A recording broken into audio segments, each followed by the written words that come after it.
My name is Jessica, and I'm a 30-year-old office worker. I work in the design department of a construction company, and currently I work from home most of the time. About twice a month, I go to the office for meetings and conferences. Even though half of the company goes to the office every day, people from other departments seem to envy me. My boss has told us that our design department will continue to work from home. The best part about working from home is avoiding the rush hour commute. I live quite far from the company, about an hour away. Thinking about spending 2 hours every day just commuting is astonishing. There is a commuting allowance, so there's no financial burden, but it's physically demanding. Another advantage of not going to the office is that I don't have to meet unpleasant coworkers. I have a pretty good relationship with my coworkers, but there's this one older lady, Carla, who just rubs me the wrong way. Carla is a year older than me, and we've known each other since university. We were in the same seminar because we both studied design, so we've talked before. We weren't that close, but she started messing with me when I joined the company. If you have any questions, feel free to ask me anything. I thought I could rely on her, but contrary to her words, she wasn't dependable. She was assigned to the design department, but seemed to have caused some trouble and was transferred to another department within 6 months. Carla, who was assigned to the administration department, seemed to have learned about me joining the company right away. A few days after I joined, Carla invited me to dinner. When I went with her, she said, "Introduce me to the male employees who joined with you. There are some handsome ones this year, aren't there?" She wanted me to hook her up with the new guys at work who started at the same time as me. I thought she might hear me out about my job struggles, but all she cared about was her own agenda. Moreover, even though she invited me, she said, "I don't have any money on me. Can you treat me? I'll treat you next time." She pushed the payment onto me. We never went to meals together while we were attending university, so I didn't know her true nature well. After that, she invited me to meals several times, but I always ended up paying. I've never caught her hanging with her crew, so maybe people didn't like her. She seemed happy to have a coworker like me who would do anything she asked. At first, since I didn't know anyone, I reluctantly went along with her. However, I quickly became friends with people in the same department and stopped going to meals with her. Honestly, dining with her wasn't pleasant because all she did was badmouth our boss and colleagues. Moreover, without me asking, she bragged about her history with men. "I only date rich guys. I wouldn't bother with the average employees in our company." I almost laughed when she was pressing me to introduce her to the male colleagues just the other day. I couldn't help but let my true feelings slip out. "Is that so? Don't you have someone you're seeing now?" Carla glared at me with a scary face when I casually said that. I realized I had made a mistake, but it was too late. I had already upset her. "You're quite cheeky, aren't you? Do you think I don't have a boyfriend?" "No, I didn't think that. I was just wondering what kind of wonderful person you're dating." No matter how much I tried to explain, her anger didn't subside. Besides treating her to meals, being scolded like this made me never want to dine with her again.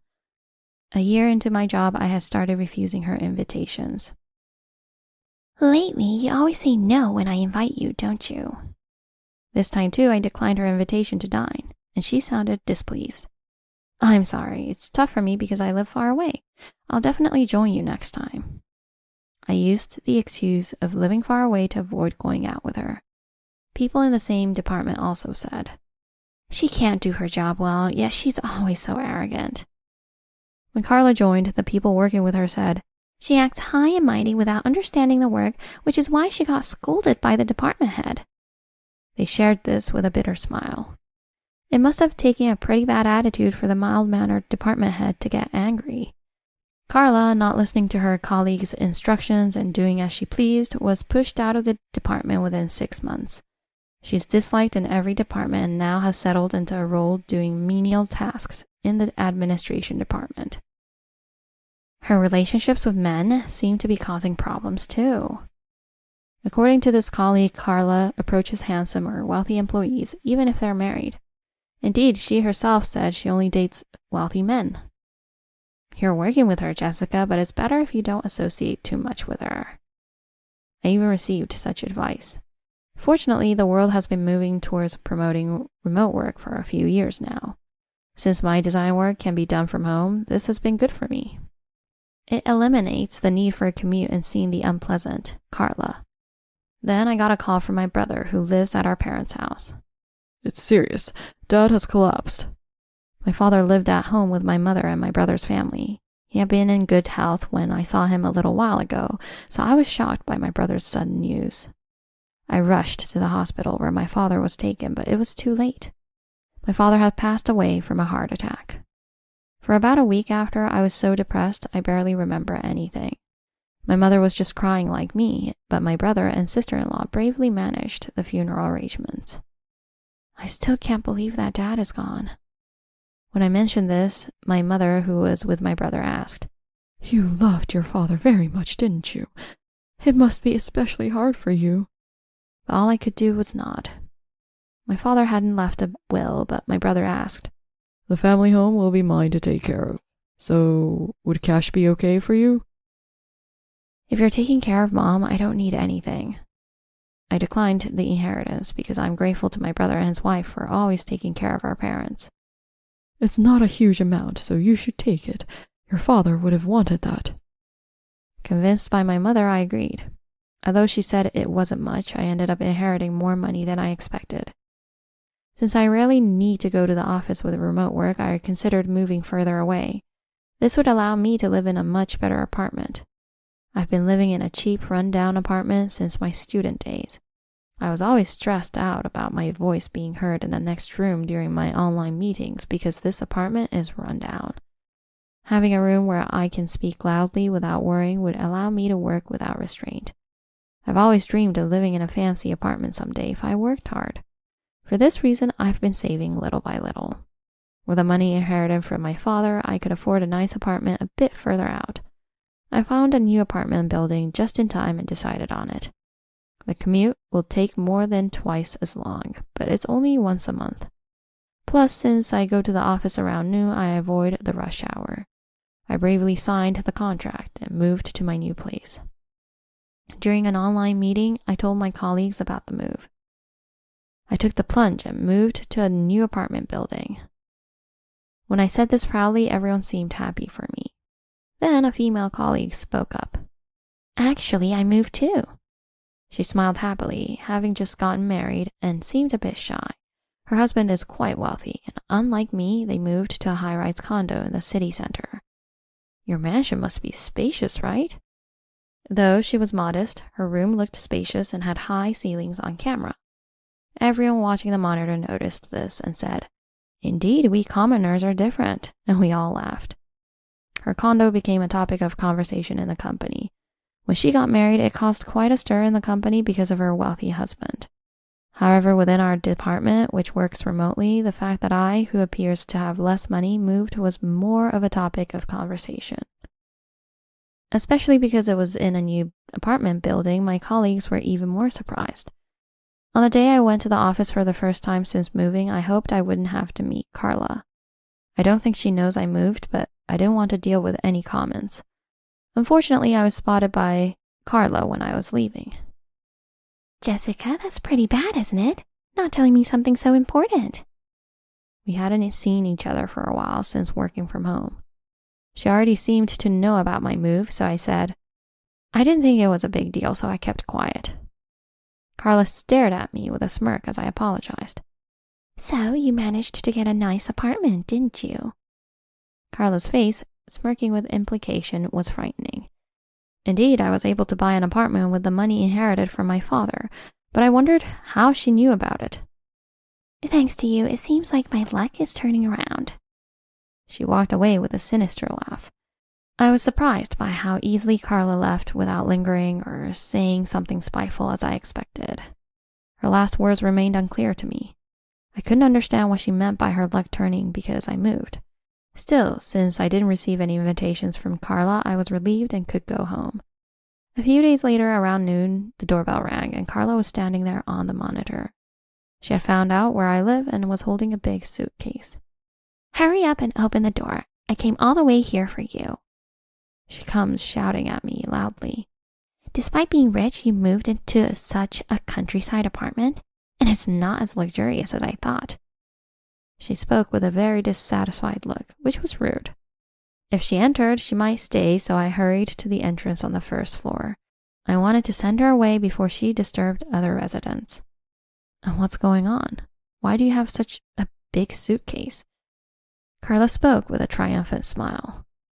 I'm pregnant with your rich husband's child, so get out. I was puzzled by what she was saying. Huh? But I'm single. Hearing this, Carla smirked maliciously. Don't lie so blatantly. I know you married a rich man. Hearing about marrying a rich man, I remembered something. A female colleague who recently got married and I share the same last name. Moreover, both of us moved, so Carla got it all mixed up. Are you really pregnant, Carla? Carla hesitated when I looked at her doubtfully. Yes, I'm 3 months pregnant. I continued to ask, what's the name of the husband? Carla mentioned the name of my colleague's husband, which she had somehow found out. That person is not my husband, but the husband of my colleague. Carla seemed confused by this revelation. She looked at me with a surprised face, but still didn't understand. I'm not married, so it's impossible for me to be pregnant with my husband's child unless I have a time machine, right? Seeing me smile confidently, she finally realized her mistake. Huh? So I made such a mistake and came here? Carla suddenly looked panicked and flustered. What should I do now? I've already quit my job. I was surprised by this statement from Carla. Did she truly believe she could kick out my colleague and live with a rich man? When we met, and she said her luck was turning, it seems it was about this. Of course, the story about Carla being pregnant is likely a lie. Carla, you quit your job? She seemed too overwhelmed to hear me when I asked her that question. Are you okay? What happened? When I spoke kindly to Carla, who was panicking, she suddenly lunged at me. Give me the address of the employee who married the rich guy. She was glaring at me with a demonic face. It was clear she was planning to go to my colleague's apartment next and do the same thing. I don't know. We don't meet in person because we work from home. Carla kept demanding that I contact the colleague and get her address, but I continued to refuse. It would be a nuisance to her if Carla showed up uninvited. Eventually, she left, taking her large suitcase with her. I thought she had given up, but I called my female colleague just in case, warning her that a strange employee from my acquaintance might come, so she should be careful. That night, the colleague contacted me to report that Carla had indeed shown up. Are you okay? Was there any damage? The colleague nonchalantly replied, There's a security guard stationed at my apartment, so the noisy woman was quickly taken away by the police. It turns out a real luxury apartment like hers is different from mine, with tight security. That person was from our company? She didn't seem to know about Carla, so I filled her in. Don't worry, she has already left the company, so she's no longer related to us.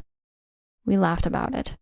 Carla got bailed out by the police, but her parents gave her an earful for dragging them into it. Having quit her job, she was taken back to her parents' house. It also came to light that she had been splurging a lot of money on her favorite guy at a nightclub, incurring a substantial debt which her parents had to pay off on her behalf. Now that Carla's parents are watching her every move, they made her get a job close to home. It's like she's getting what she deserves for not taking work seriously before. Thanks to that, I've been living peacefully without encountering Carla anymore. She always said she wouldn't date anyone who wasn't wealthy, but I didn't care. Since switching to remote work, I've been feeling lonely with no chance to meet new people. Amidst all that, I happened to meet someone I know from university. He was Carla's classmate and, like me, had been dragged into one of her forced parties. We didn't really talk during our college years, but we both know what it's like to be on the receiving end of Carla's dominating personality.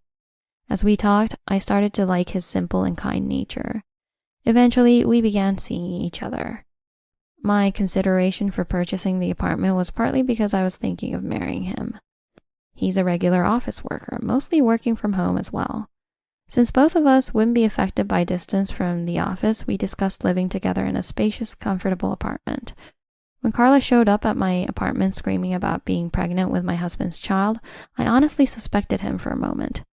Since Carla knew him, she wouldn't mistake him for a wealthy husband.